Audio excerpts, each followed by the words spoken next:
السلام علیکم ورحمت الله وبرکاتہ. ګرانو کتونکو تاسو ته په پښتو نالج فیکټری چینل کې هرکلی وایم. ګرانو خوږو مسافرو د نن ویډیو ستاسو دپاره ده. هغه مسافر کم چې په سعودي عرب کې د ډیرو کلونو نه خپله خواري مزدوري کوي نو د هغوی دپاره یو خوشخبري ده. خوږو کتونکو وزیر اعظم جناب عمران خان تیرو ورځو کې سعودي عرب ته تللی و.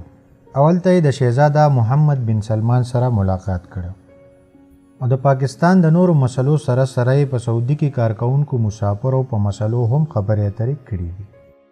خوږو مسافرو په دغه کې ستاسو دپاره یو ښه خبره دا وشوه چې د ویزې پیس یعنې د ویزې نوی کولو پیس کوم چې مخکې 2000 ریاله و هغه یې اوس 300 ریاله کړو.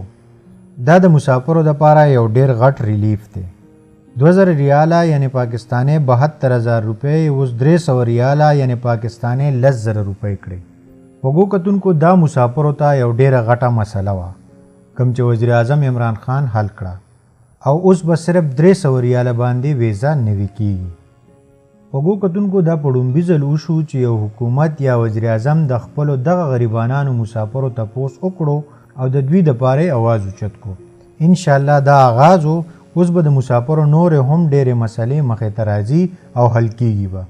خوږو مسافرو کو تاسو ته نورې داسې څه مسلې وي نو کمنټس کې لازمي ولیکئ. زه به کوشش کوم چې ویډیو پې جوړه کم او حکومتي چارواکو ته یې ورسوم. خوږو کتونکو مسافرو ته یوه غټه مسله د کفیلانو هم ده. نو زما حکومت او بیا خاص کر عمران خان ته دا خواست دی چې په دې هم نظرثاني وکړي ځکه کفیلان د مسافرو سره ډیر زیاتې کوي. خوږو کتونکو زموږ اکثر مسافر رونه داسې وي چې بې تعلیمه وي غریبانان نه پوهیږي. دا کفیلان ته میاشت 2 میاشتې پس پیسې لکه د کلنګ په شان اخلي او خپله یو بدماشي جوړه کړې ده.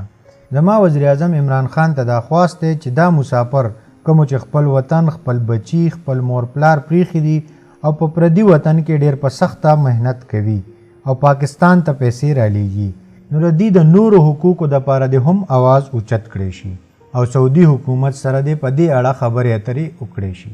خوږو مسافرو الله هم تل آباد لره. تاسو د دې ملک سرمایه که تاسو ته نورې داسې څه مسلې وي نو کمنټس کې لازمي ولیکئ او دا ویډیو زیات نه زیات شیر کړئ چې حکومتي چارواکو ته ورسي.